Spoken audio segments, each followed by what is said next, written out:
Сәлеметсіз бе? Сәлеметсіз. Қош келдіңіз. Жайғаса ғой. Арамызға жаңадан қосылып жатқан су жаңа қатысушы Нұрғиса есімді ер азамат келіп отыр. Сәлеметсіз бе, тағы да қош келдіңіз. Танысайық. Қош көрдік. Есімім Нұрғиса. Өзім негізі Қызылорда қаласы, Байқоңыр қаласы. Бірақ 2019-да мен Көкшетау қаласына көшіп, сол жақта қазір әке анаммен тұрам.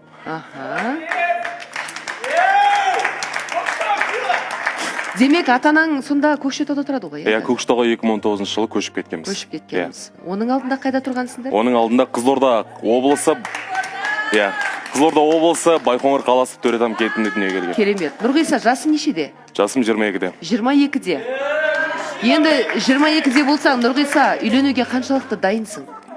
Дайынмын. Есе өзімнің ойымдағы әдемі қыз келсе, мінезді әдемі болса. Өзің жайлы сипаттай кетші, өтініш. Қандай ер азаматсың сен? Мінезің жайлы айта ғой. Мен мінезім өзім. Ақкөңіл жігітпін. Көбінесе адамдарға сенімім мол. Көбінесе адамның көңіліне қарап сөйлеймін. Қалай айтсам, өзім әншімін, ән айтамын. Ән айтасың. Қандай ән шырқайсың? Муслим Магомаевтың «Синяя вечность» деген әні бар ғой, соның басқа строгын айтып берсем. Керемет. Осы микрофонмен айта берейін. Иә. Тұрып айтайыншы. Тұрып айта ғой. Мен де тұрып саған қолқа көрсетейін.